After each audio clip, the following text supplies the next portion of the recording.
And we are live. Hello, hello, hello. Welcome to Hot Topics. We're so happy to have you guys on tonight.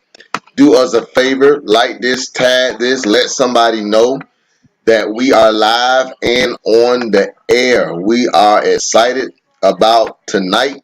It is Wednesday. You know what makes this Wednesday significant?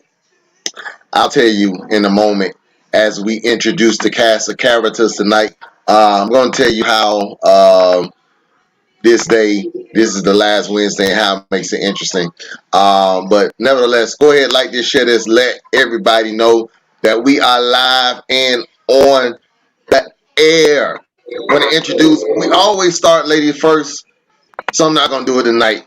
We're going to start with a gentleman first, because we are the heads from the Bible's perspective. So we're gonna start with the men tonight. So I'm Pastor A of the Zion Church. Have my young adults with us tonight. We're gonna start with the Minister Court. Say hello to everybody.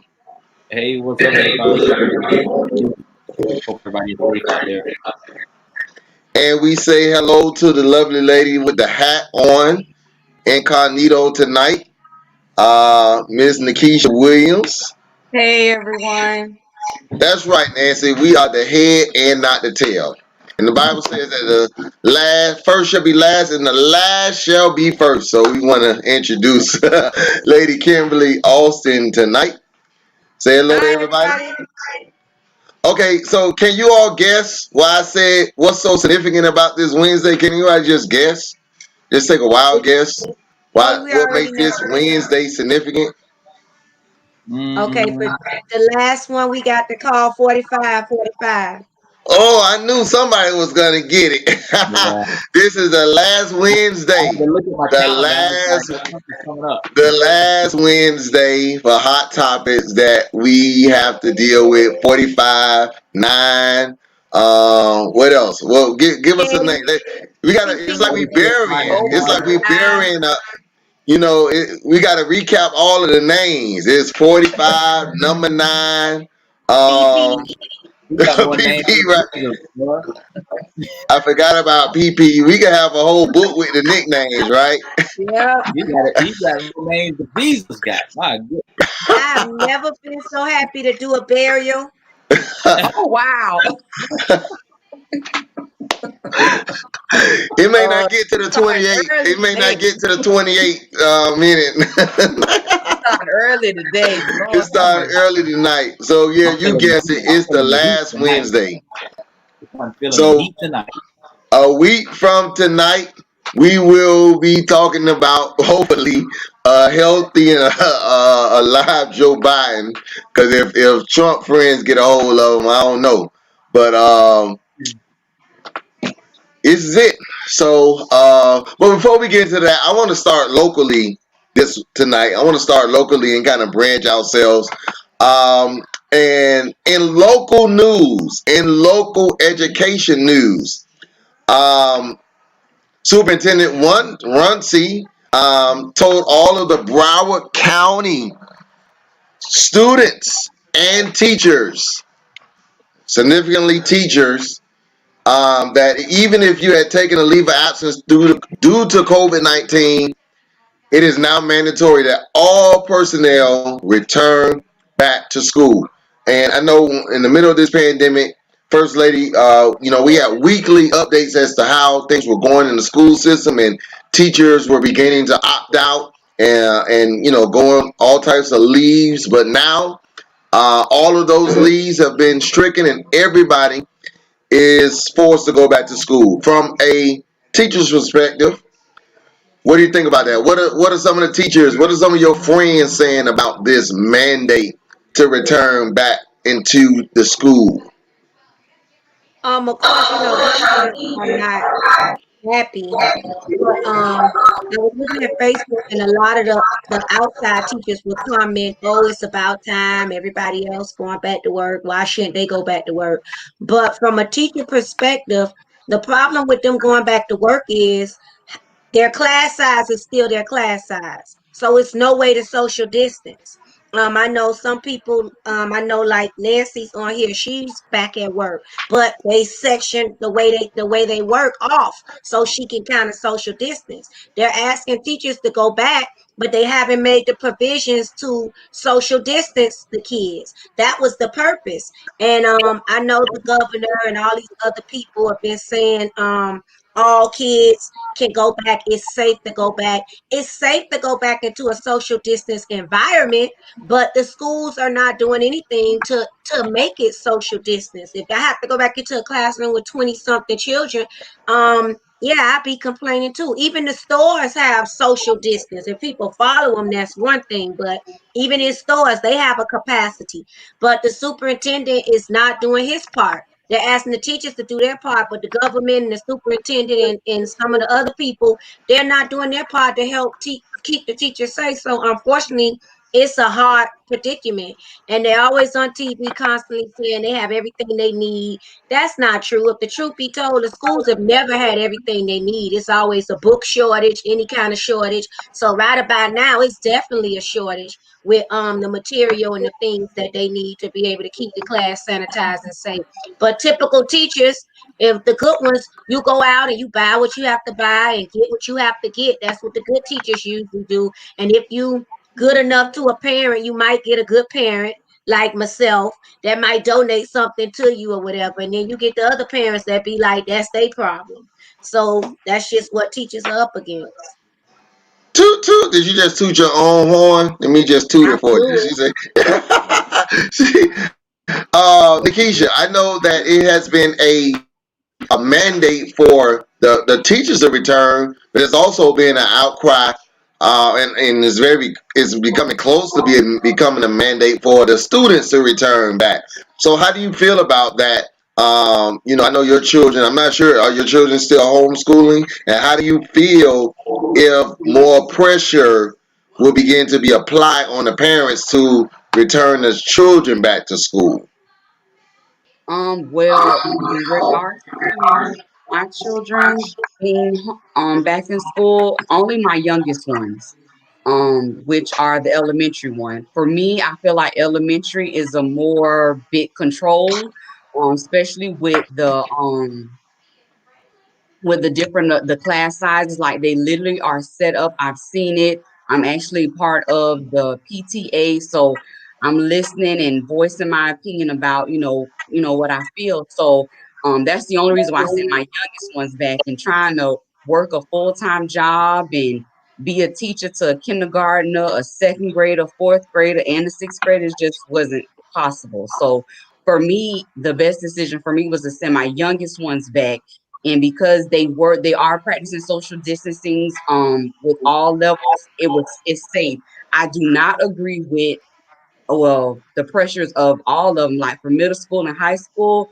Them children not gonna listen. Those are almost young adults. They're gonna do what they want to do. So I don't agree with those having to be pressured to go back to school yet. Hopefully it's not mandated. I don't know how um safe or secure I feel about sending my middle school and high school to school at this moment, with the increasing of COVID numbers, still limited amount of vaccines. They haven't even said that we would get vaccines for children. Not that I would go that route, but I don't have a lot of uncertainty about that. So I don't think at this particular time we're making the right decisions, especially with so much limited knowledge as far as what the numbers are.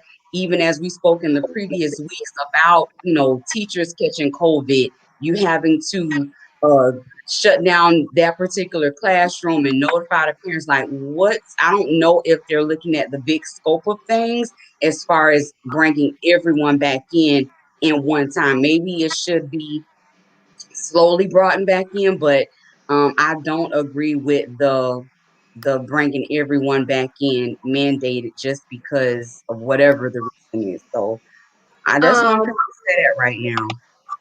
Nikisha, you said something interesting. You said your elementary child was back, but that's now because half Correct. of the school is out. But I Correct. think when if all of them was to come back, that wouldn't be the same scenario to Correct. And probably, I definitely have agree. So it. that's why I said that's the only reason why I sent them back because Right. of the limited amount. But once everybody goes back, so people are so careless about it. No mask. I couldn't tell you how many times I dropped my children off and the children get out the car with no mask on, and you see security running behind, where's the baby's mask? And I'm like, come on, for God's sake. And back to what you said, the schools don't have enough materials. I've been on the PTA meetings and they're begging the district for masks and sanitizing stations. And I'm like, you can, when the teacher asks, I'm going to spend my little money to make sure that that particular classroom has enough. So I just think it's sad in itself, but hopefully we come down to a resolution. I mean, it's becoming. I don't know. It's becoming an interesting scenario as it relates to the schools, and ours are still ours. I'm gonna say we have one that's in school, one that's not in school, and even the one that's in school, they had a COVID outbreak, and a lot of parents did not feel comfortable with bringing their children back, and so I think the whole myth of children can't get it, I think that's long out the window. We understand that this virus is susceptible to anyone. We believe only because children's immune systems are a little different that they may be able to recover from it. But the unfortunate part about the situation is the teachers that are being exposed to the children they may have it, they may be It's, more susceptible to it. And I think it's that's the thing interesting that. Go ahead. that you say I don't know if you guys saw two gorillas got it. They just tested two gorillas in the zoo, tested positive for COVID last week. I forgot what Brandon, you heard that story? I know y'all heard that Yeah, story. It's two yeah. gorillas. Wow. I don't know They what think they zoo. got it from one of the zookeepers. They got it from one of the workers. Yeah. And then they're saying the new strand is supposedly to affect the younger people. So it's like we have all this, updated information, and yet you're finna put everybody at risk. So I don't Yeah, I know. think it's a tough situation. I think for the school board kind of. I mean, there's the safety aspect of it, but then there's also the educational aspect of it, where a lot of kids are falling behind, and they aren't really getting the education they need. So I think it's a tough spot to be in. To try and, I mean, obviously safety is first, but I think there's also that concern that, man, these kids aren't really getting the teaching and the learning that they need, and that could have lasting effects too. Some of these kids were already behind, and some of them may not recover educationally. They may not recover from this. Well, So it's a hard the it's a hard situation to be in, but you gotta find a way to keep people safe too. So It has to be But some it's balance. hard because the leadership make it hard. The lack of leadership. You said kids falling behind, but they're not teaching the kids to what they need. Like I know these kids need these subjects or these skills, but they're teaching a test, and that's why we've been out of school for almost a whole year. They could have came up with a plan, and yet you heard none. But coming up in April and March, they plan on testing these children. The governor made that clear. So all of a sudden, the big push to get them back to school in April or March, Mr. DeSantis, he wasn't stunting them way back then. They knew right, coming into the summer it was going to be like this. They could have that's been doing different things. If he would have canceled the test and say, okay, we're going to teach basic skills, right. kids wouldn't be so far behind. They're not even a lot of these kids are not learning the things that they need to learn to catch up. They learning what they need to learn to pass a test or come close to passing the test, because the pressure is on the teacher to say, hey, we still testing them. Some of these teachers, that's all they talking about. Oh, y'all gonna get tested. Y'all gonna get tested. I hear that more than anything on when I'm listening to If the ever, Zoom and stuff. if ever And I there was a also time to think, pivot, go ahead, B. if ever there was a time to pivot away from teaching for a test to just general knowledge, it would have been during this. It would have been during this. And I also think the unfairness of having a teacher try to handle children at home versus children in the classroom. The balance that they have to do with trying to keep Bobby and Ray Ray focused on at home He while they said trying to Barbie. manage, while they trying to keep a whole classroom together. Pastor, don't laugh. I think also.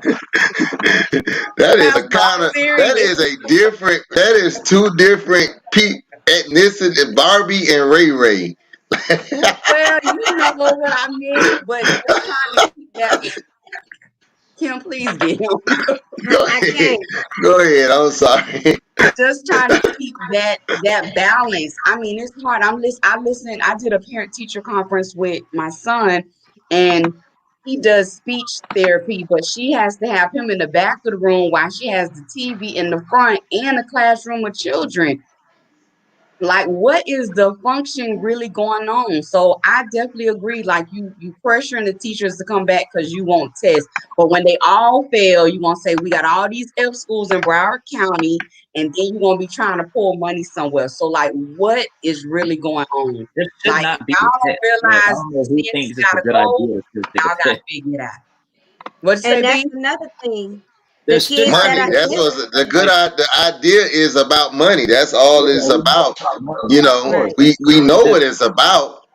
right. And that's another thing. You pressuring them to come back, but many of these kids gotta still go with the computer. So if you telling me bring my child to sit in front of the computer with you, or bring them to stay at home and still sit in front of the computer with me, what's the mandate to get them What's back the for? They difference? still gotta sit in front of a computer. That's the part that I have a problem with. Like, it's no pressure for the teacher to teach them. It's just a pressure to get the body back, because really, by law, they have to have them in school for so long before they can say, okay, they're eligible for, to be assessed and things like that. Well, Oh, let's here hear come from the the great career. doctor with the Let's hear scripture. from the career student. She said, Oh, Lord. this is the lady who's been in school more than all of us combined. So let's hear what she got to say. I definitely don't think she been tested, Oh, but I Lord. strictly because preparation of the standardized test is important if you're going to be pursuing, so you can't escape that. And yeah, I mean that is something to consider. It is something to think about. But that man, and As that's a what makes it parent, you hard. always, as a But parent, you we always can't gonna get have something to like think about. school can't just be about the test though. Like Right. because these kids they're leaving school and they know how and they pass these tests, but they don't know how to balance a checkbook. They don't know what a Yep. checking account is. They don't know what a Right. savings account is. They don't know how to Don't know how get to a cross the mortgage street. for a home. This could have They been a don't know how to season to file a teach car. life skills. Right. Life They don't have skills, any common life skills. They sense. got all this. They got all this book knowledge or this test knowledge, but they don't know anything. They're ignorant, and so it's like, okay, you were able to pass the test. Great. Now what? You You know what I mean? can't So change a light If bulb. COVID hasn't taught us anything, it's taught us we're gonna need some survival skills in this. Absolutely. it's just there's got to be a balance.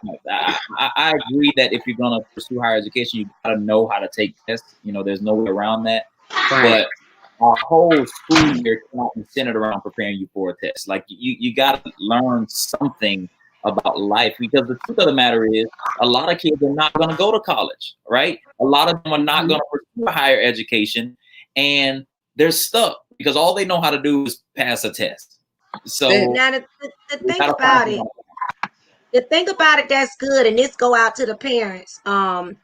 This is the time for a lot of parents to see that, because some parents honestly can't even do the work these kids have. I'm not trying to be funny, but like, the fractions and the things like that. But Why this you is the gotta time call out for, the fractions? Because I was struggling with the fractions. I wasn't Why, even, did I call your why name you though? why And you I got to said, Let call me out tell the y'all something. fractions, you man? called You yourself throwing out. shade, That's man. guilt. You going shade, Anyway, man.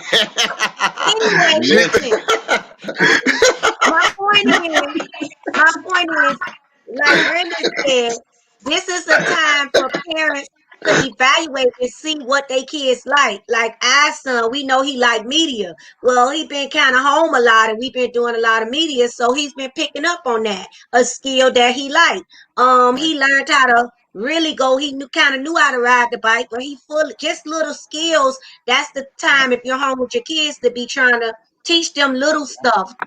critical thinking, and get closer, because the reality of it is when school is in and work is in, a lot of us be off here, and we don't know what our children doing. So the at home time is kind of giving you a chance to get closer and understand what your child really like and what they That's really want great. to do.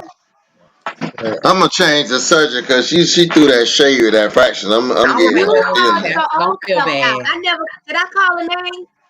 No, But you did Thank you. not. I felt that in my You felt spirit, guilty, man. huh? Well, I you felt got that it. out of all the stuff, math, you could have said addition or subtract, but I felt that in my spirit, man, that you were calling You me must out. be. And so, You must be got them African angels with your spirit, man. Listen, don't call me to help with the math either. I'm gonna tell you right now. If it's right. writing, we can write books Listen, all day, but don't call me to help with the math. I'm gonna tell you right right now. with Don't call you. me to help with it. So I agree. speaking of how COVID can easily be contracted, we saw this last week in the Capitol. We're finding out that at least three Congress representatives have contracted COVID during this small period of being on lockdown from what went on in the Capitol, and many of them suggested. I think I want to say all three of the ladies are Democrats, and they're upset because they're saying that they basically contracted COVID from their non-mask wearing Republican colleagues, and this little scenario shows how easily COVID-19 is contracted. You know, out of all the things that took place on last week, this was just another fallout of that incident. And so I just thought it was interesting that, you know, the Democrats who were wearing the mask contracted COVID from the Republicans who were not wearing masks, which suggests somebody else in that Capitol is walking around with COVID-19. Super spreader. You know, so the whole Capitol incident could easily be a super spreader. Yeah. I, you know, I don't know. Am I missing? Am I missing something? No, Because they had to get it from somebody, right? right. Super Yeah. spreaders. And I mean, all those random people storming in there with no mask on could have something to do with it. You Right. know, I mean, it's not like they were doing temperature checks and COVID tests with the rioters. So we don't know what those people had. You know what I mean? And they just rolling up in there and storming the buildings. I mean, really, that whole building should have been disinfected to the fullest after that, because them people were just in there, you know, and we don't know what they had. So, you know, that definitely made it unsafe. And then obviously when you have people that don't want to wear masks, yeah, I mean, the Well, mess that's on that Capitol these past week is like, the it's been crazy. the thing about it is, they never care. We already know they don't care, you know. So the thing about it is, they've always said you wear masks for yourself, or if you know you feeling sick, for the other person. But Right. being that they don't care and they bout feeling sick, and obviously the way most of them voted today, they don't care nothing about their own lives. Their lives was at risk in so many levels, and they still hung in there with this man. So what do they think? They figure if we could kill her off early, we ain't got to worry about impeachment.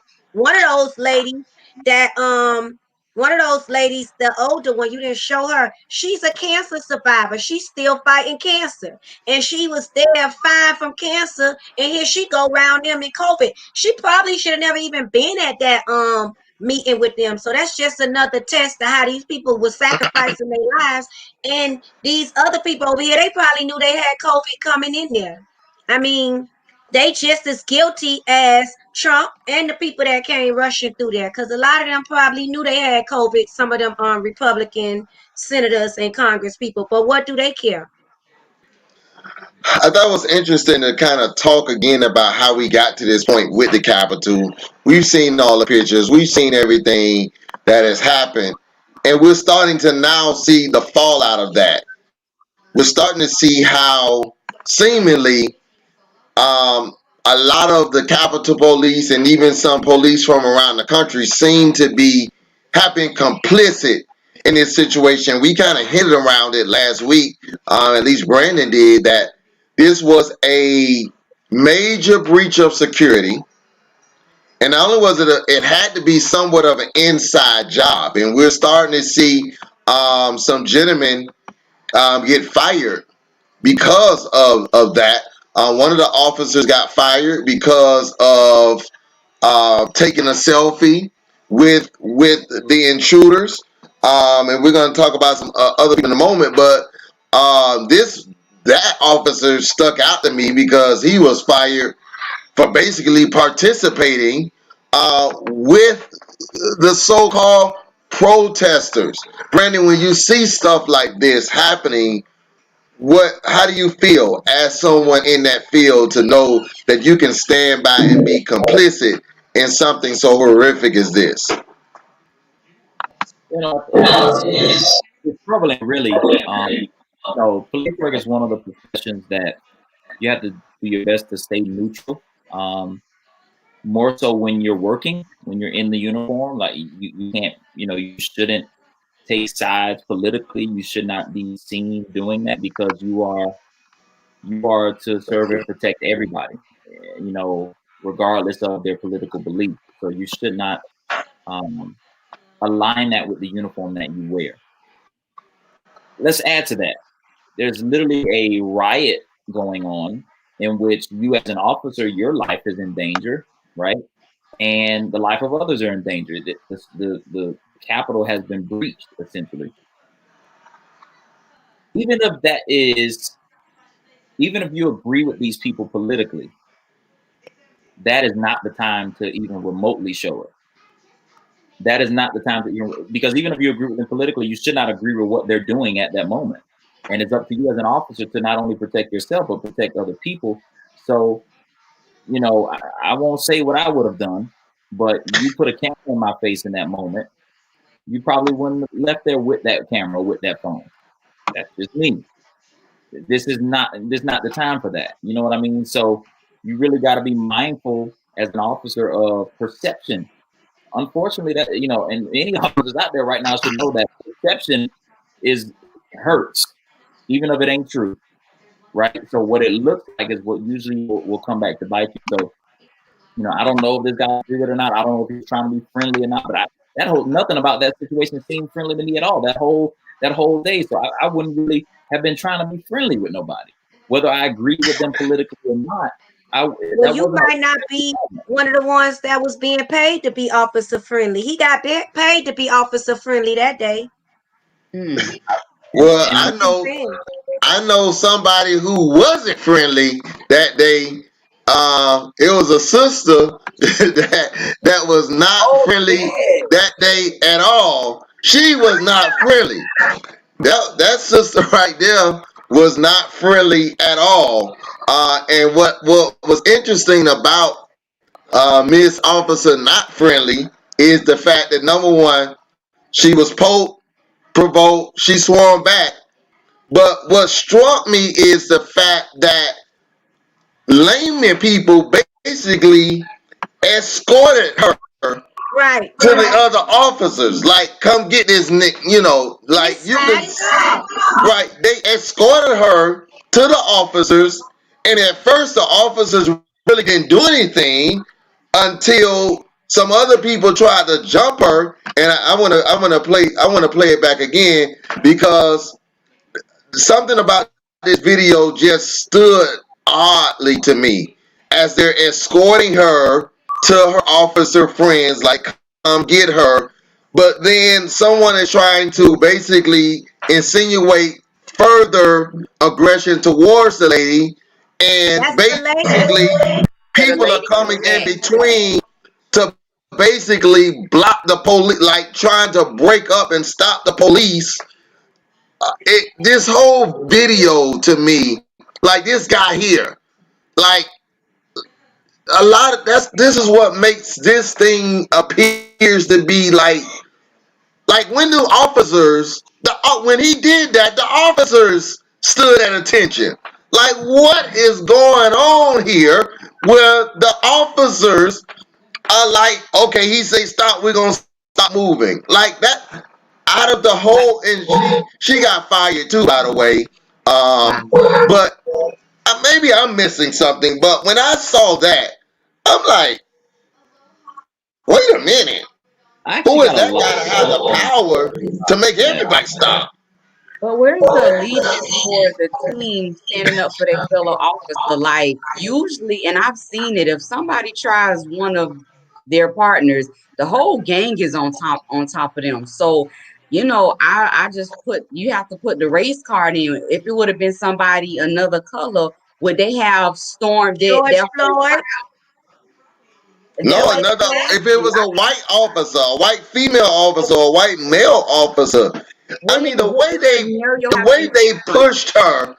towards them. I mean, I, you That's can crazy. feel the way they I, did I that. got some questions about that video because one, I'm looking at her and I'm trying to figure out exactly who she is because her uniform looks different than the others, and I'm also trying to figure out if she's an officer while she's on the Yeah, she was. phone. It looks like she's FaceTiming somebody with ear pods in, and everyone else is in like riot formation. So I got some questions about who she actually like. It just doesn't appear that she was working to me. That's But just from she my could have eye. been one of the mall cops.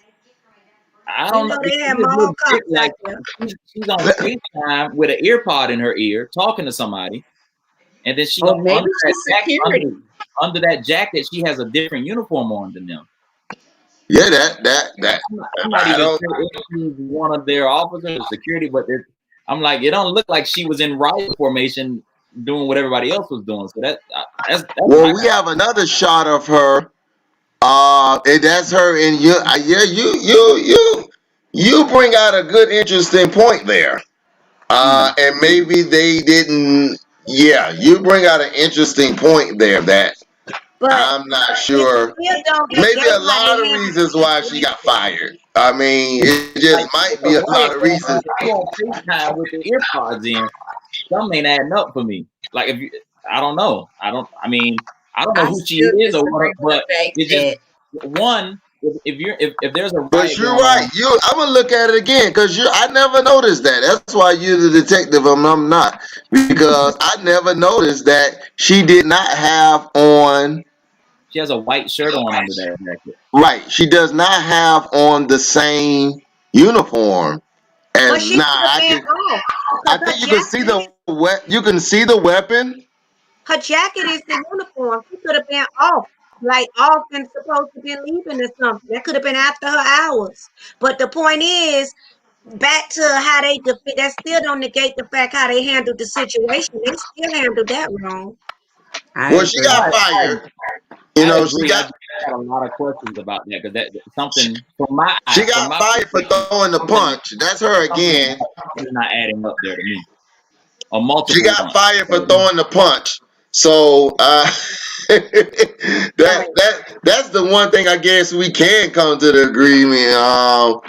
Uh, She was provoked. You put your hands in my face, it's a reaction. She didn't even put yeah, her she hand in was her face. provoked.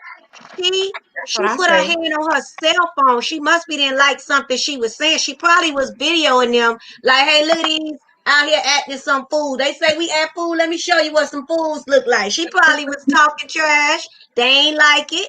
She She called read her it. out. I felt She went threatened to and I grab her popped it. phone.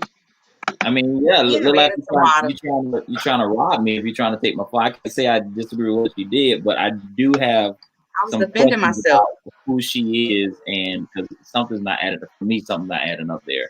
there's a It just seemed like a lot of people either were on the phone or taking selfies throughout this whole process. Just seemed like, man, the Capitol Police, they obviously need some Listen, training. my phone, your phone should, I mean, not only was she on the phone, she's got an earpod in her ear.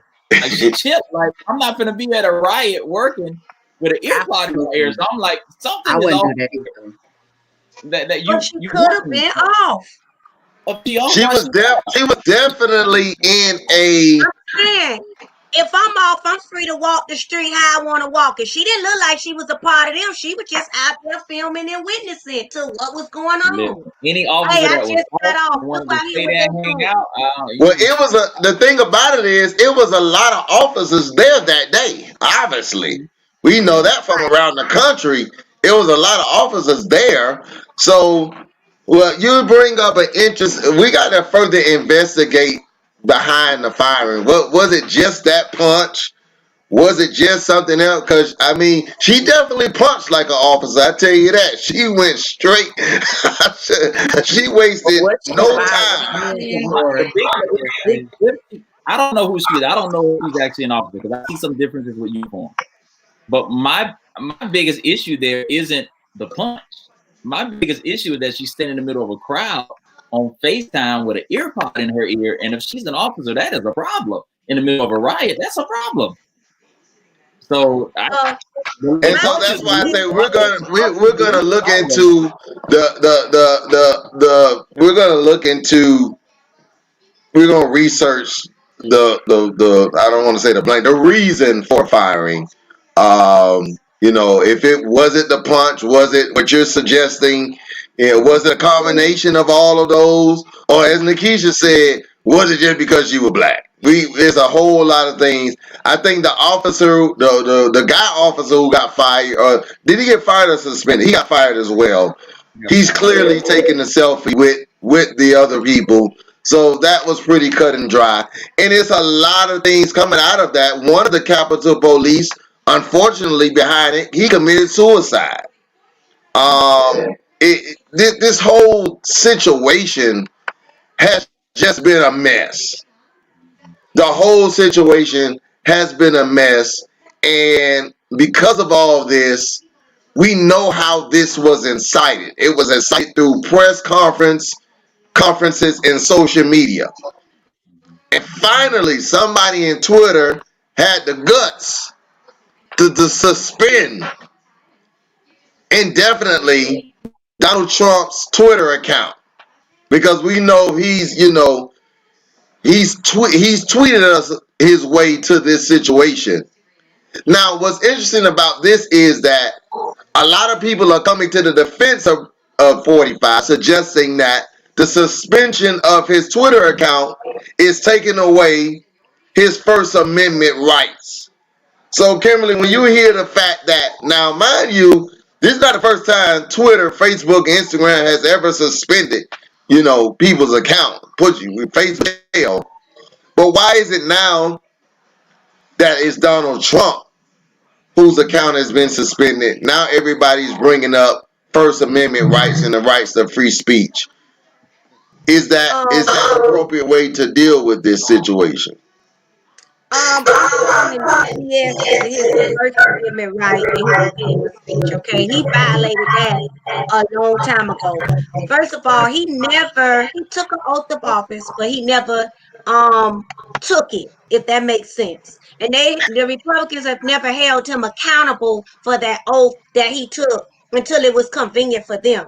Okay, because this guy has violated so many people rights, and when people talk about him and his family and all that, they want to talk about the other people rights and all this other stuff.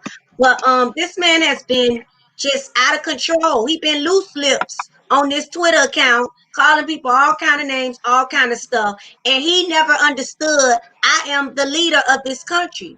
And as a leader, you should always be held to a higher standard. I don't care. You should be held to a higher standard. Not throwing temper tantrums because you don't like who don't like you, who said whatever about you, all that stuff. And nobody never they should have requested that as a party that they take away his account. They should have did that as a party. You know, people out here dying from COVID. You don't come to this account to talk about, for example, these people died in this riot. You haven't used that. You never used that account to say my condolences to these families. You never did that. He's never used that account in no positive way. I don't care what they say. And none of them have never held him accountable for it. So that account should have been stripped. All his rights to speaking should have been stripped. He's worried about Twitter and all these other stuff. Let's talk about the press conference room. He haven't been in that room since the election. He got the best room for all the medias to come to him. He don't want nobody in there because for people to come in there, he don't want to take the criticism. Now you get to ask me one-on-one questions. Every time he talk, he got to be standing in front of a loud plane and people standing behind him. What kind of mess is that as a leader? He has the whole room. He could call a press conference anytime he wants. He's never done that in a positive way. He haven't done that since he lost. And we worried about his freedom of speech under over some tweeting. He's not tweeting it to apologize. He's not tweeting it to say anything positive to Americans. He's not tweeting it to say, hang in there, America. Let's be strong. Let's do it together. He's tweeting to be the idiot that he is. And they're condoning that type of behavior. And they condoned it for 4 years. And now all of a sudden, y'all standing behind him. And it's a problem because his Twitter is cut off. He need a lot more other stuff cut off. Oh God. Uh, oh, I wasn't ready for the last. I wasn't ready for the Oh, last. I was referring to his tongue. Okay. I wasn't I ready know for the I last. was referring to his tongue. They need to cut his tongue off. Clean it up, Bishop. Clean it up.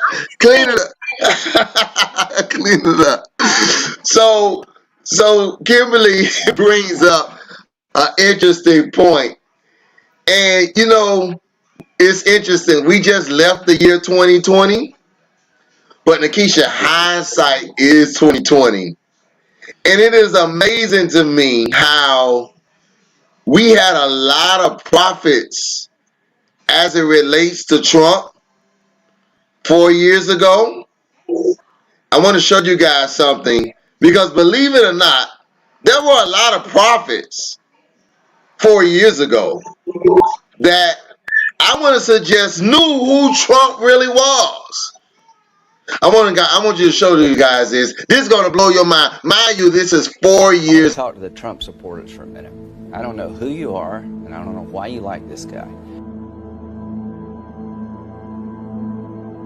Whatever he does, he accuses everyone else of doing. The man cannot tell the truth, but he combines it with being a narcissist. A narcissist at a level I don't think this country's ever seen. And my concern is that he would grab up that power and really treat the country as sort of his little bully fiefdom. Donald Trump is everything I taught my children not to do in kindergarten. He's been exploiting working Americans for 40 years. He's a race-baiting, xenophobic, religious bigot. He says he's for the little guy, but he's actually built a lot of his businesses on the backs of the little guy. You know, Donald Trump the other day said that, it, quote, if he tells a soldier to commit a war crime, the soldier will just go do it. And I don't think Donald Trump has even read the Constitution, knows what's in the Constitution. A toxic mix of demagoguery and mean-spiritedness and nonsense. I just cannot support Donald Trump. Donald Trump is a delusional narcissist and an orange-faced windbag. Donald Trump is a con artist. He doesn't know the difference between truth and lies. He lies practically every word that comes out of his mouth. I think he's a kook. I think he's crazy. I think he's unfit for office.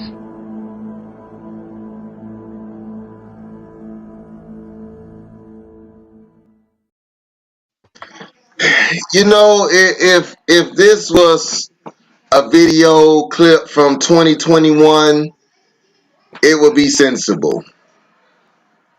But the characters to see in these videos, the reason why they look so young is because it was 5 years ago when they made these statements. And as you can tell, the Lindsey Grahams and the Marco Rubios and the Ted Cruzes and the Kelly Conways and the Susan Collins and all these people now, amazingly, Nikisha, are some of his biggest supporters. So my question is, Nikisha, how did he do it?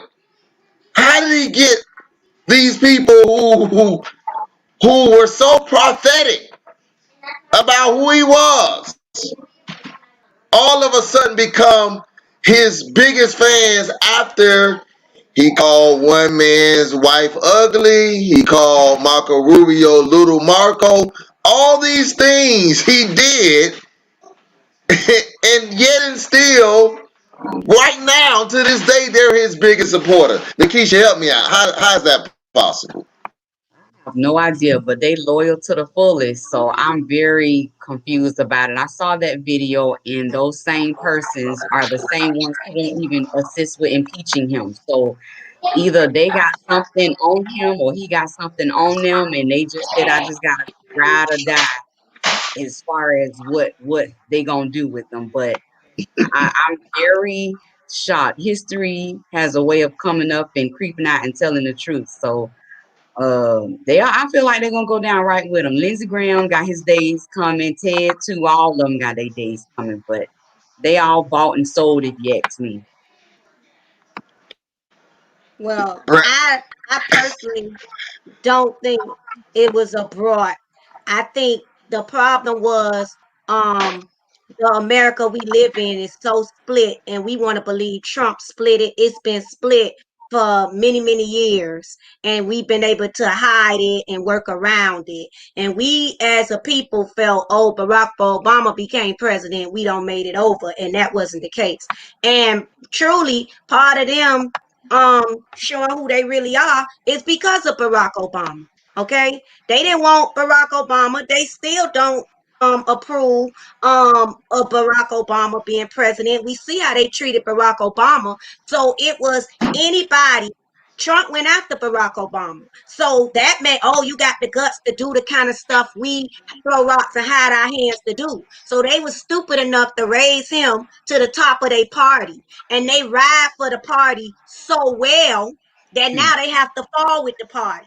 And to me, I hope we saw that video of the Republicans and these people that vote for them. I hope, of course, y'all know I got Rubio. He on my dark chart. So Florida wake up, because he think he finna be y'all governor, y'all president, or whatever. Marco Rubio is from Florida. We need to wake up and put his picture and some dots on the wall and throw it and put roots on it and let him know we coming for you, Marco Rubio. Many people need to pay attention to some of these same people that's sitting right there.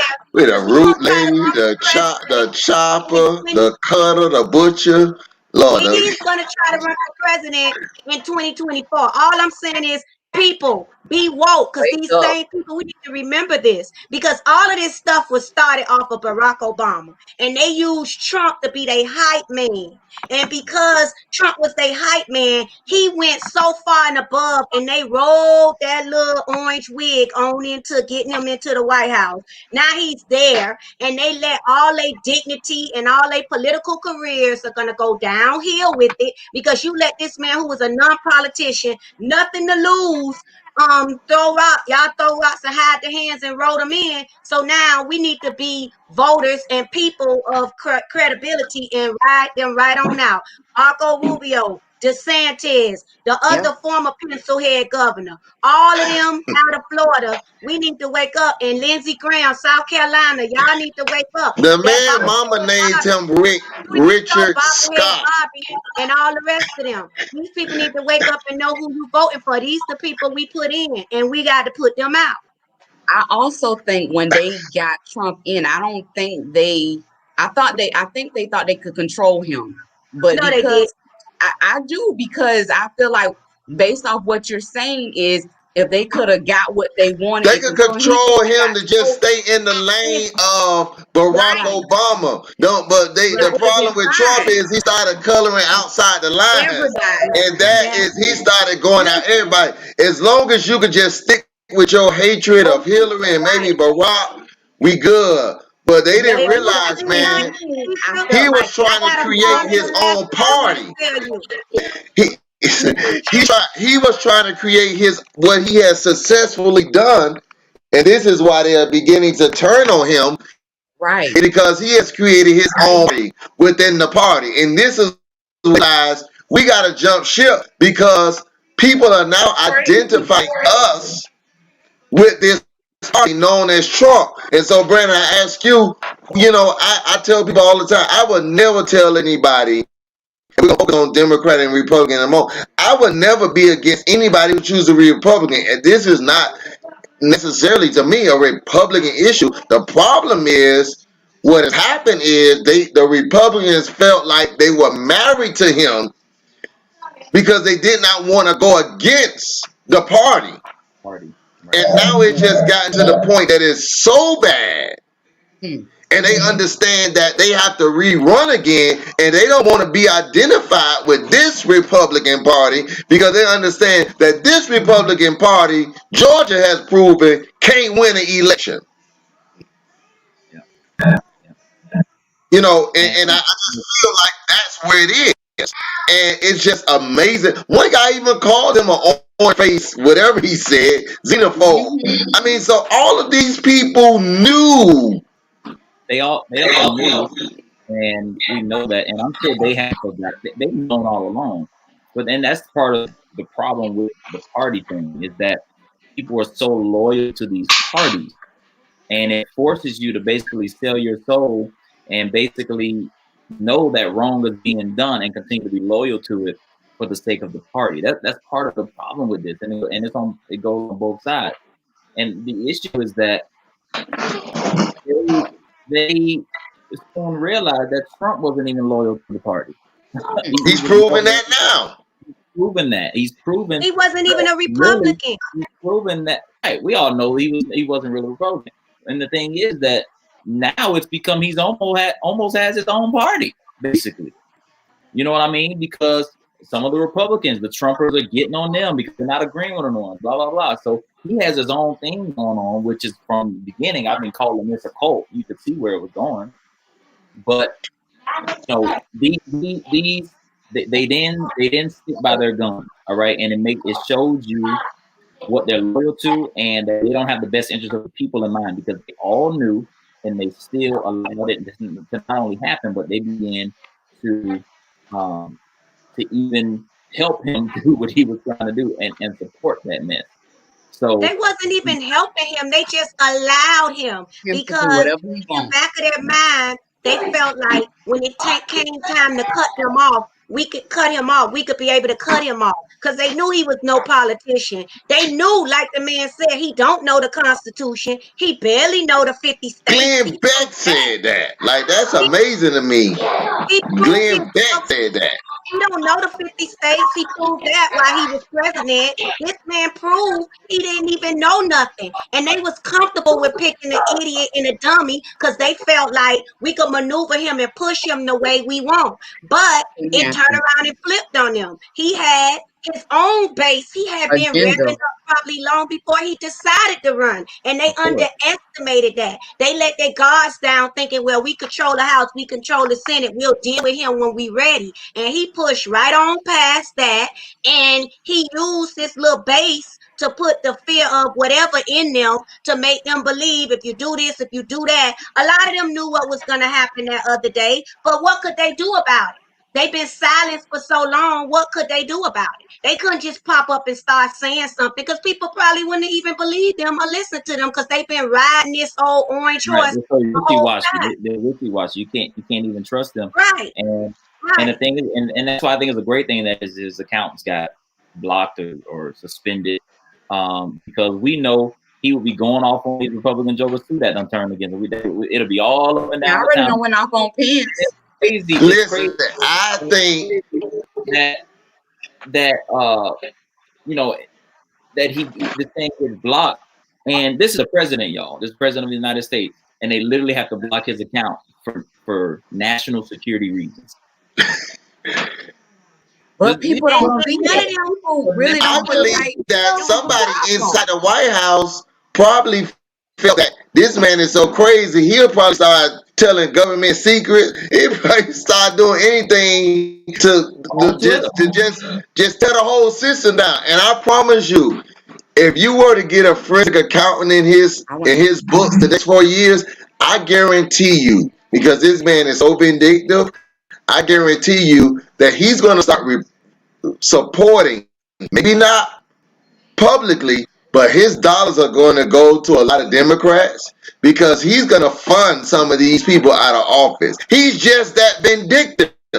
When you mark my words, you're going to start seeing some Democrats beat Ted Cruz, and you're going to know why they're going to be able to do it, because Trump is going to fund it. He is just that crazy because he has gotten to the point, he's the type of guy, you either for me or against me, and the enemy of my enemy is my friend.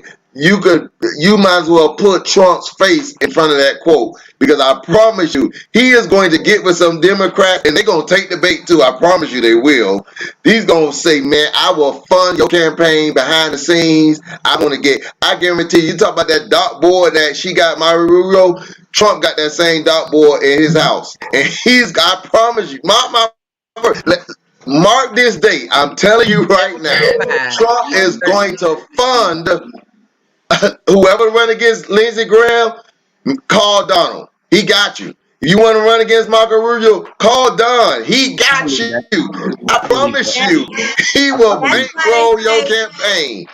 That's why they say when a person show you who they are, believe it. He's shown who he is. So you can't say that's who he is to Brandon, but no, won't be like that to me. He's shown over and over who he is, and that's committed and loyal to nobody. He's committed and loyal to nobody. And I don't to himself. They got to tweet the draw picture to see that. I believe he's going to do that too. Unfortunately, we won't really know about it from him because he won't be able to tweet it, but maybe he'll find another way to tell us. I'm telling you, Democrats, if you out there, if you want to get your campaign funded, all you gotta do is run against one of Donald's enemies. You gonna get a knock at your door with a little duffel bag. He wrote the check to his lawyer to pay the stripper, and he was able to hide that, so you know he can hide his other money. Listen, I'm telling you right now.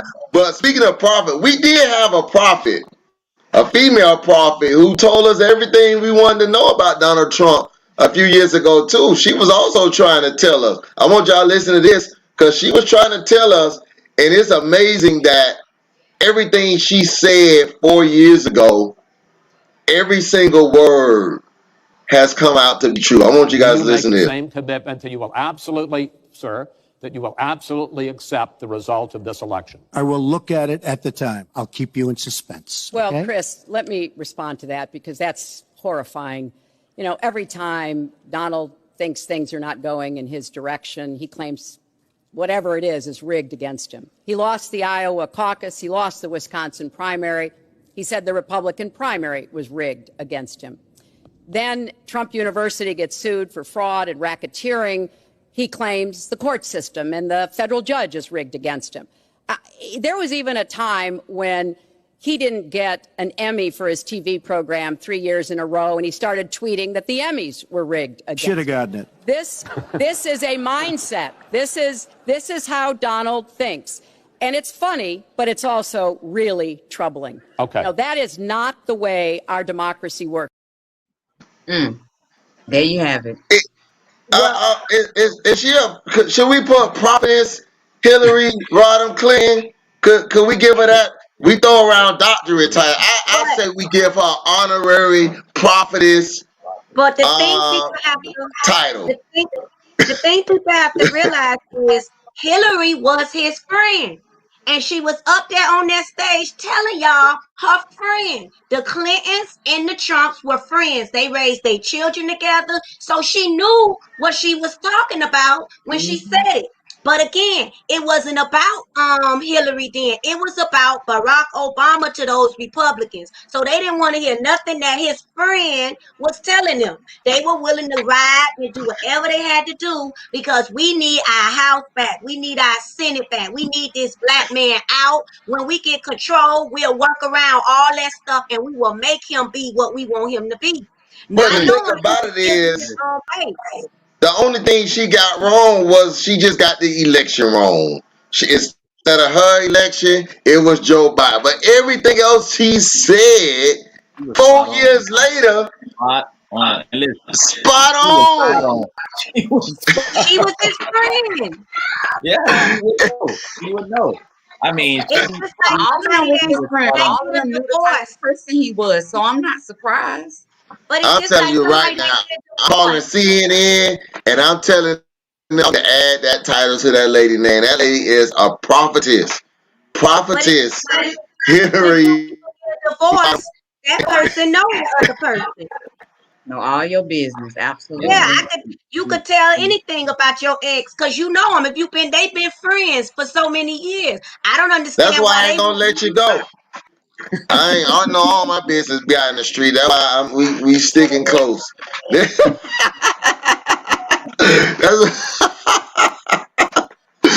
oh God, that's why we sticking close. But I'm a history guy, so I like to play these conversations back in my mind. And I remember that debate, and it's just amazing to me how you get all these warning signs, and then it'd be like, my God, they were actually right about this guy. And it just seemed like as Kim said, nobody cared, or they choose to ignore it because they were so hell bent on just trying to erase everything Obama did. And the truth be told, Obamacare still here. The wall ain't done. All the stuff he said he was gonna do, he didn't do. But he did make history. Remember a few weeks ago we were talking about, he's the best at it and all that kind of stuff. And he did make history. He is now officially a 2-term impeached president. Congratulations. Let's give it up for the best ever. That was the best to ever do it. The best ever. So we add something else to his best ever list, or the first ever. He's the first ever president to get impeached twice. And one time he done been impeached more than he's been in office. Like right. Even more than presidential terms. Yeah. He didn't get 2 terms in office, but he got 2 impeachments. That's kind of hard to do.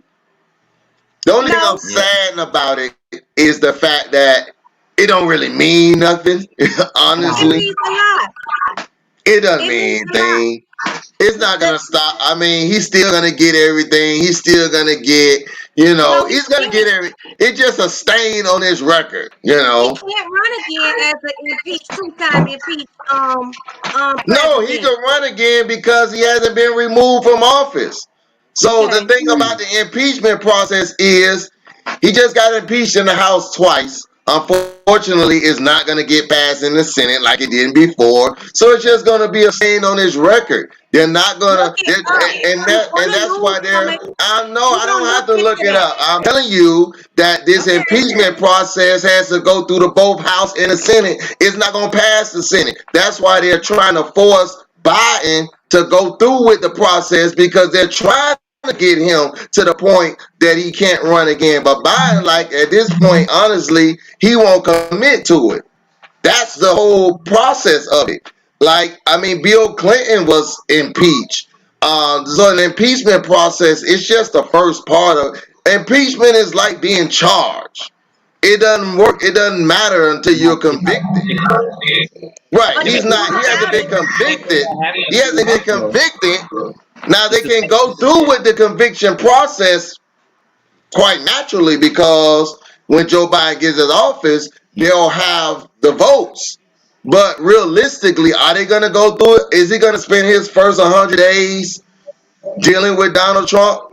Probably not. And just like anything else, it's going to fade away. I believe he will. The thing I like about Biden that's different from Trump, everybody's wondering what Biden's gonna do. And he's moving, like many people say, moving side. I'm not gonna count it out and underestimate, because I got a feeling it's a lot of little, because it's charges and stuff. Even if he get charged with some other crimes, it don't even have to be this impeachment. He can get charged with some other stuff that could stop him from getting his pension and getting some other stuff. But I Biden, wouldn't recommend I would not, if I was Joe Biden, I would not waste any ounce of energy on Donald Trump. I wouldn't call his name. I wouldn't make mention of him. I would not waste the taxpayers' dollars on a trial.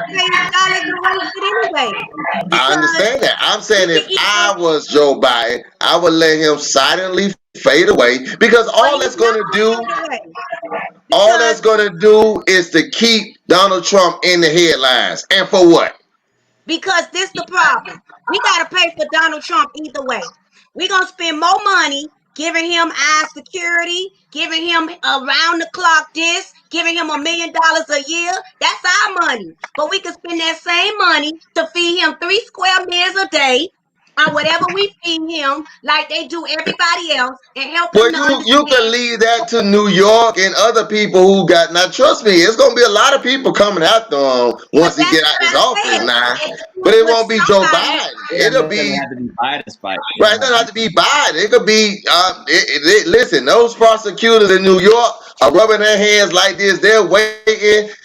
You think we can't wait to January 20th? Hey, them people in New York are rubbing their hands like this. They can't wait to get their hands on Donald Trump. They've been trying to get after him for 4 years. Well, unless Biden got something to show up, know it's gonna stick, it might be worth the investment. That's all I'm saying. I ain't saying I just don't. I think at this point, the country needs to heal, and all that's going to do is to cause him to just be more divisive. Let sleeping dogs lie. Let him go. You know, let him enjoy his love. He ain't gonna be invited to the club no way. Let him go. You sound like the old good old boy Republicans. Let it rest. Let it be in peace. He's not gonna give y'all peace. That's the thing.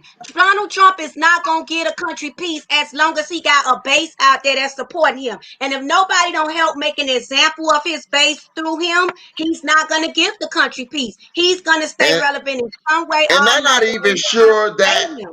Because the thing about it is, it's not as if the Democrats have an overwhelming majority. They just have the tiebreaker. So essentially, all it's going to take is one Democrat to say, I'm not for it, and it's not going to happen. So it's not as if they have an overwhelming majority. And that's why I think to go through that process is frivolous, because it's just going to take one. And I guarantee you right now, it's one Democrat that's going to say, why are we trying to go through this? So it's just not going to, to me, it's going to be pointless and baseless. And all it's going to do is to keep Donald Trump in the headlines, because this trial is going to take forever.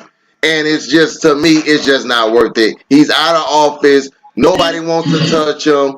All of his creditors, his bank don't want to deal with him no more.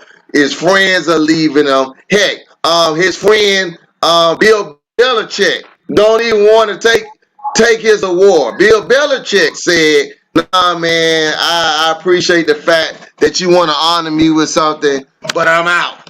I don't want to be bothered with you no more. You bad for business. I don't even want to be associated with you." So at this point, we don't need anybody to start feeling sympathy, because you know he's going to start playing the sympathy card.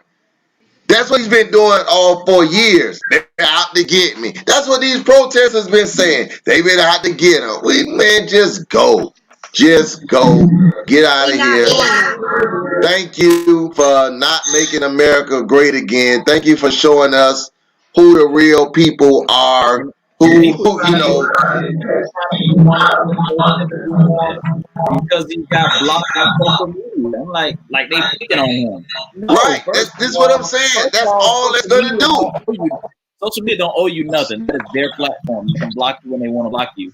And secondly, I don't know if any of us, have y'all ever read the terms of agreement on these things? No, none of us have. They can do what they want to do. So nobody's picking on them. Nobody picking on them.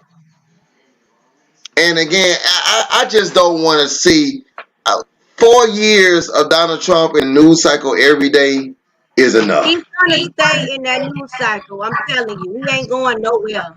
No, he's not. They're not going to cover him. They're not going to cover him unless we bring him up. And that's who gonna bring him up. His base, his people. Even when they going through this trial, nobody in Washington is going to bring him up unless they go through with this process. I promise you that. They go through this trial with these people they talk about prosecuting. They gonna keep him coming up. He gonna stay relevant for a long time to come. They gonna be bringing him up still. Either way it go, he's not going nowhere. At least for the first 2 years, he ain't going nowhere. You gonna see Donald Trump. You gonna have the Obama effect. They still talking about Obama, so right. It's gonna be worse. But he got a whole base, so if I ain't even have half of his base, he gonna stay relevant. Every time Biden don't do something, they gonna bring Trump back up. So it's gonna stay relevant. We gonna have to hear about him regardless. Well, just don't be where he should get a slap on the wrist. I'm just saying, that's just my opinion. I just don't want to spend 2 more years talking about this trial. I'm tired of this. I'm ready to talk about what Joseph Robert Biden is going to do as the president. That's all I'm waiting to do. I'm just waiting for that. I'm waiting to start next show to start talking about that. And that's why they had to rally on the 6th, because they gonna have all they spots where they pop out and they do little stuff to stop from talking about something that we supposed to be. They got it. They got a whole calendar to 2024. On this day we gonna do this. On this day, I'm telling you what his base is doing. They did something on the 6th. Slated to do something on the 17th. They got all they days slotted and plotted. When he wasn't being our president, he was plotting with these people to get there. And he went harder after November 4th, after he lost, to decide when and what his base was going to do. This man has a base, and it's not the base we're going to be looking at, the Republican, the Democrat. That's why he's been so successful. This little underground Proud Boy and this other base. But you know what? Listen, now, I am going to give the Republican Party some credit here. They will not, okay? They will not, I don't care if he runs, they will not allow him to win. Right. Because he will not get the Republican nomination. He will not get the Republican Party backing. Now, that I will give the Republican committee credit for, to suggest they got hoodwinked once. Yeah. They will not allow him back into the party again. That is a wrap for him. He knows that is a wrap for him. That's why he's going out with flames, because he knows that they don't want him around anymore. He knows that. Once Lindsey Graham got on the Senate floor last week and said what he said, he knew that was it. That was turn off the lights, the party's over. Okay? Right. That was the kiss of death. That 2-minute speech for Donald Trump was the kiss of death for him. So he knows that. So I'm not worried. Let him run. I'm not worried about him running. Let him run. He's not going to win. He's not going to win. And even if they impeach him, I mean, his base is still not going anywhere. But I want to talk about, I want to bring up this last topic, because we had a segment about preachers and praying, and so unfortunately it's come back up again. These preachers, they start praying, man, and so, but this time I have 2 preachers who praying. One is a Republican and one is a Democrat. I need you guys to listen closely to the prayer so that we can dissect it. Then listen very closely to the prayer, because these prayers that I heard prayed, maybe I'm not going to the right church, but I'm not used to hearing these prayers.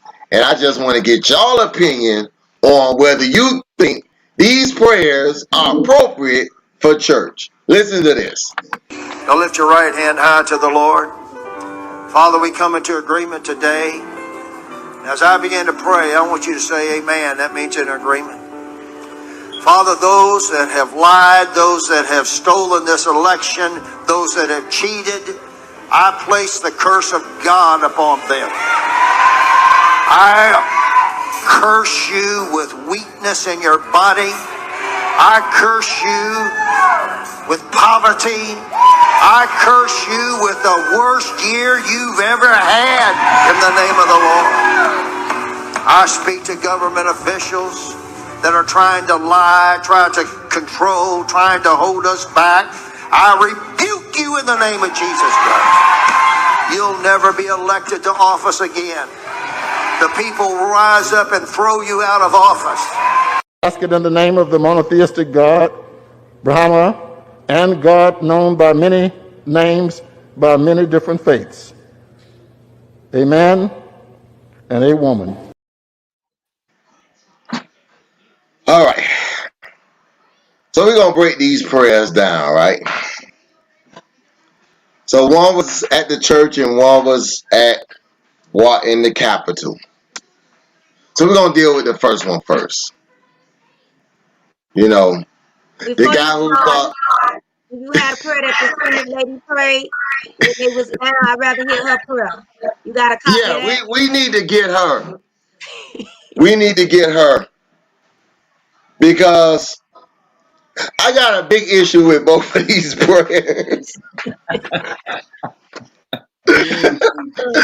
So the first guy says that basically, you know, the wrath of God, you know, they need to be sickened and basically dead because they don't want Trump in office, right? You know, so first of all, you know it was a setup when he said raise your hand, right? Raise your hand and say amen if you agree. It was that's when the setup started, right? Right. And unfortunately, he got people that agreed with that prayer. And they got all rowdy like he was, you know, bringing down fire. So we already know. And again, I don't want to harp on this subject. But again, this is why when I see us flocking to these congregations, it disturbs me. Because there were some black hands in that shop. You know, and I got a problem with that.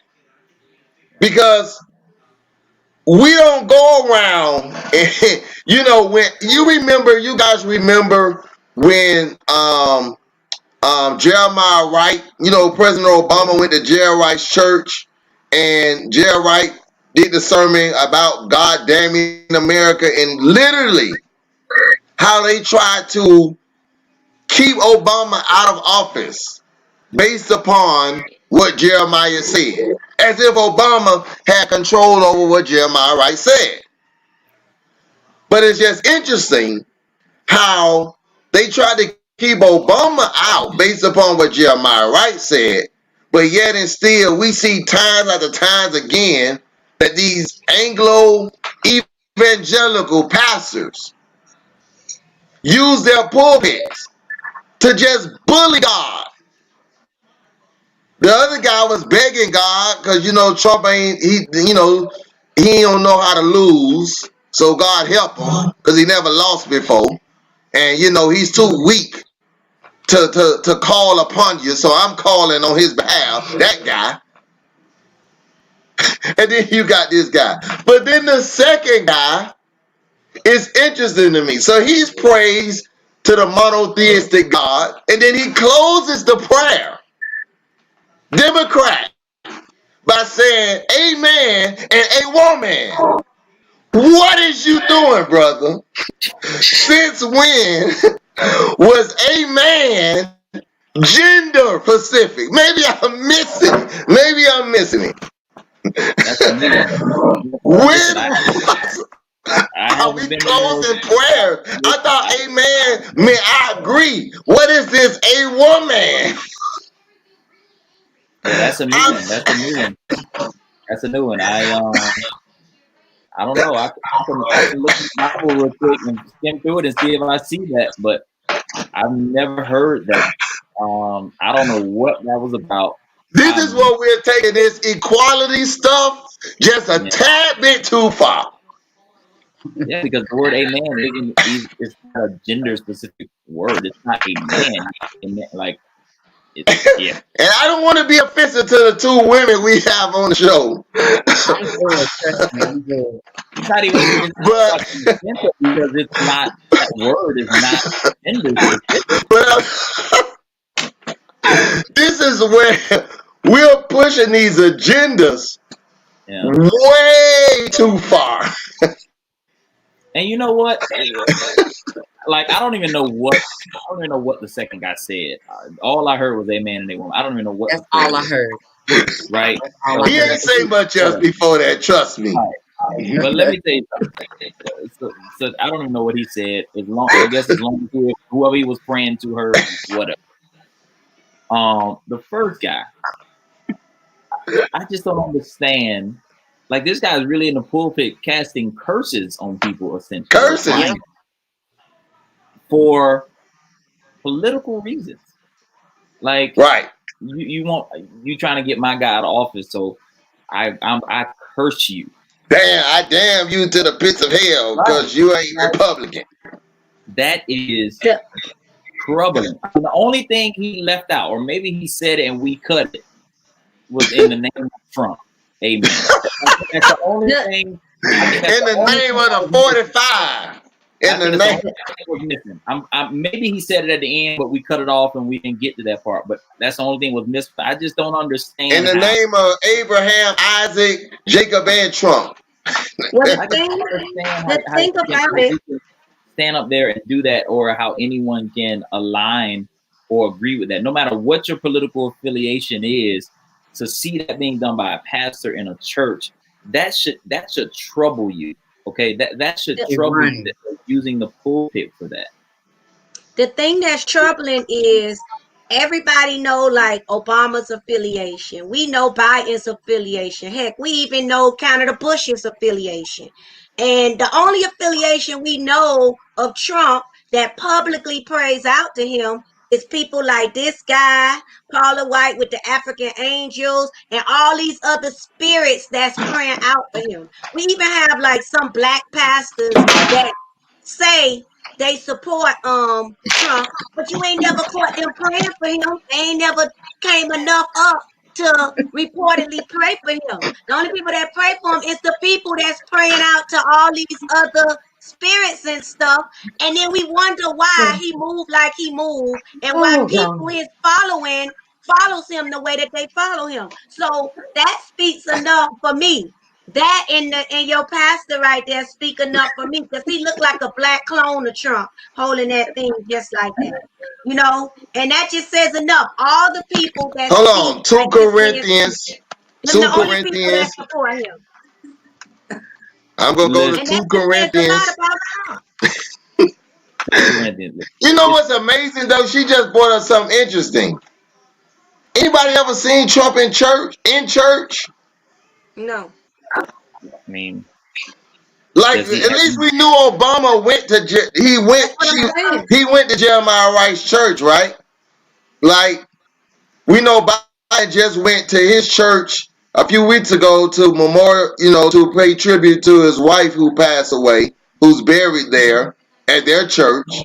But all these preachers that, as Brandon said, basically praying to Trump in the name of Trump, we never seen this guy in church.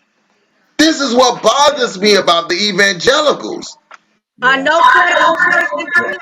You know, the day of the election, you saw Biden go to church, you saw him go vote, you saw Trump.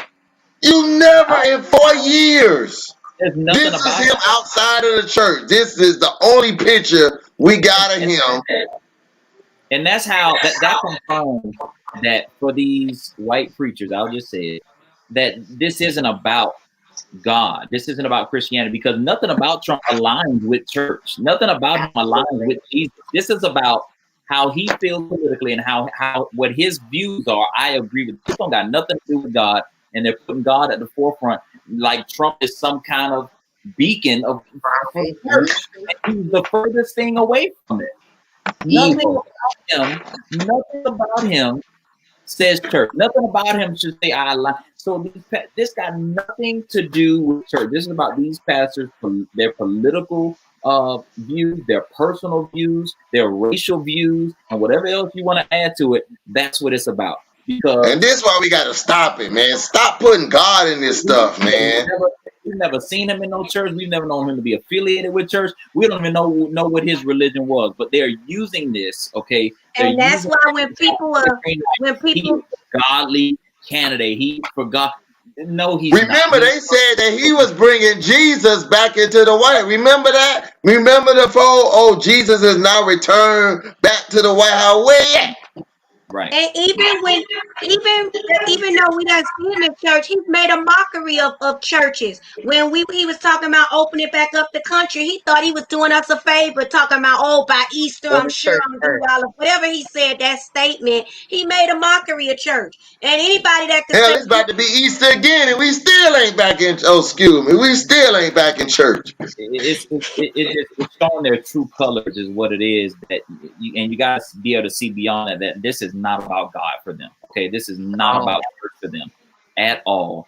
And anyone that wants to see it should be able to see it. And another thing, this is why, and people could say whatever they want about the black church, but let me tell you something. This is why we need the black church. Okay, to undo stuff like this, and to make sure that our people have a place where not only can they be recognized, but that they can be respected. Okay, because that's disrespectful. So you can say whatever you want. I believe in the black church, and I believe that there is still a place for the black church. And I'm not saying it has to be all black church. I'm not segregating us. But what I'm saying is, any church that can stand up there and comfortably do that, we're not welcome at. Okay, and any church that cannot address the plight and problems of black people, you should not feel welcome at. So this is more of a reason to see why we need the black church. This is more of a reason to see why we as black people should support and be at our black churches. Okay, because there's people out there like that are saying things. And honestly speaking, we aren't the ones that segregated 11 o'clock on Sunday morning. We they ain't coming to us. They're not coming to us. They're not coming to us. We are the ones that's going to them. So we really need to understand and see that because the black church has always been a place that has fought for these issues. It's always stemmed from the black church that has fought for these issues, that has marched, that has done, that has spoke to our issues and spoke to our problems as people. It has always been the black church, historically, and even now, and even still now. Okay, and you are absolutely right. And anybody who's watching, if you don't believe me, do your homework. I want you to think about the prominent black preachers, right? The prominent black preachers. We're talking the highs of the high. If you want to throw Creflo in there, you want to throw even Ed Long when he was alive, you want to throw Bishop Jakes in there. You go on YouTube, do some homework. Go on YouTube and watch when they scan the audience. And you will still, for T.D. Jakes, nationally known all across the planet, he still passes a 95% black church. Because even if you're T.D. Jakes, we ain't coming.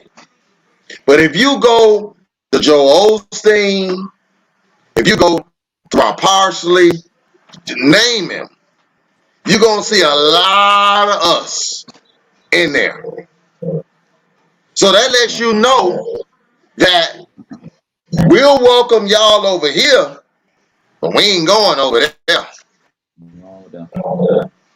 And that's still a problem in 2021. And the stuff that we're seeing from these evangelicals, you're not going to find that stuff in the black church. They will try to strip the profit off of the black church if they heard stuff like that going on. Yeah. This is why we got to wake up And we got to teach our young children, because that's who they're going after. They're letting us educate them, send them to college. And when they get their education that we paid for, that we donated, that we gave them pencils and books and all that, they're going to take them when they get educated and throw them in the back somewhere and let them serve. Let them bring in their money, but won't put nail one of them in the finance room so they can count the money. Yeah. And it's just disturbing to me that we've made these party systems. One is God, one is not. That's the most troublesome thing. Oh, you must be not of God if you're not a Republican. Says who? And that's why I have a problem with the Republican Party when I watched the impeachment process today. They want to keep giving the same speeches talking about it's time to come together, it's time, and you guys have been sitting over here doing this and doing that. But Now when it's it's about unity. time All and of a we sudden it's about unity. Right. and when it's time and we saying it's time, they be saying now is not the time. That's what they were saying today. Now is not the they were saying it's don't impeach because it's time to come together. But That's Friday last week when we were saying it and we were saying do the impeachment, now it's not the time. But I just don't understand, like, and until they were ready to talk and have these kind of discussions, that's how you know that they just talking balderdash. It ain't never gonna be the time for them because they want the discussion always to be in line with the politics and all of that. And nothing ain't gonna move until we willing to split all that politics and put that stuff down and put it to the side. And none of them are willing and ready to do that. Because even if they do at this point, they're gonna have to show me some stuff because I don't trust them. It's a sheep, about the wool clothes. It's just who they are. I just can't trust them until they Yeah, show me I'm just that. sick of politics and politicians. Period. I'm sick of Democrats. I'm sick of Republicans. I'm sick of the game because other countries don't operate like this. We do realize that we're one of the few countries that have this party system. It's the dumbest system in the world. It's the most divisive system in the world. And I tell anybody, for the most part, if you fill out a questionnaire and you put all of the issues on a questionnaire, most people won't even know who they are. Right. And so the party system from day one has been the source of division for this country. If you take the party system away, you could put people in an arena at a football game and they'll get along, rooting for different teams. But if you change that same arena, take the football jerseys off and put a Republican and Democrat jersey on them, all hell will break loose. Yeah. It is the most divisive thing that this country has. It's bigger to me. Is a bigger issue than black and white. Yeah. It is. And to me, prayerfully, what Biden will be able to do even greater than Obama, because I think there is a level, because Biden is going to do what Obama tried to do, which is to bring both parties to the table. But some of those people didn't want to come to the table because Obama was black. Mm-hmm. What I'm praying for is that, because at the end of the day, Joe's still a white boy. Forgive me my phrase of that. But he's going to be able to bring some of those Republicans to the table, because now they're not going to even recognize him as a Democrat. Right. They're going to recognize him as one of us. So if any good thing can come out of this presidency, is that Joe Biden has a lot of the things that Obama wanted to do for this country, and I challenge anybody to find out what Obama did and what he was trying to do. And that's a whole nother show, because a lot of ignorant people try to say, well, he ain't do nothing. Well, first of all, he did do a lot. And second of all, don't look at what got passed, look at what got vetoed. Right. That's what you find out. It's interesting because I know at one point we talked about you were saying, oh, you ain't think Kamala was a good pick because he took her out of the office that held. Well, we don't gain some more credibility in that office Well, already, and he has I didn't see Warnock coming. So right. I told somebody the other day, I take my words back because I And on did top say of that, I don't see how we gonna get another colored in there, and on and we top of that, sure did. We got another one in there. I didn't see it coming. Thank you, Trump, because Trump made that happen. Trump and on definitely top of made that, that happen for us. on top of that, taking her out, he said he can also use her to merge the party because that's the same party she was in and respected, and he came out of there as well. So he got a lot of doors opening to bridging this gap that we don't see it right now because all this stuff is blurring it out. But he has a lot of bridges to open in that gap, and he's already come in with some of those with key decisions that's gonna help him bridge that gap as well. So. But I just want to go on the record, Pastor, telling you, I told you something was going to bend. I told you that. I'm just saying. But go ahead. Well, we already gave you the bishop title. You want prophetess too? Okay, prophetess, bishop, lady, Kimberly, all set. Okay. I mean, if you just, I mean, how many titles you want? I mean, my goodness. You done. Well, guys, that is our show. This time next week, we will be talking about prayerfully a great inaugurational ceremony. We'll talk about who was there, who was not there. I think we've already seen who's not going to be there. Hopefully, it will be a peaceful transitional power, and we won't look like we're a third world country like we did last week. Because I mean, we really have been labeled across the country, across the world, as a third world country. Because you just can't storm the Capitol building in America. At least I thought you couldn't. The U.S. has sent other nations to help out with things like what happened last week. Right.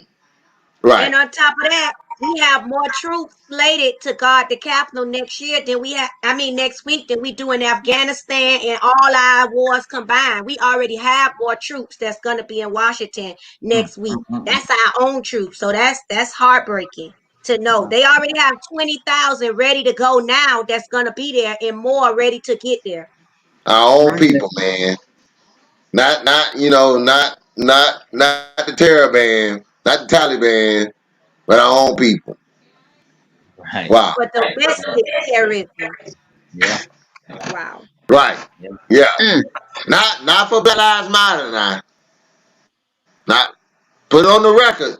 The 20,000 being called not from BLM now. Now let the records be known. For MAGA. Yeah. Right. We sending 20,000 for the MAGA group.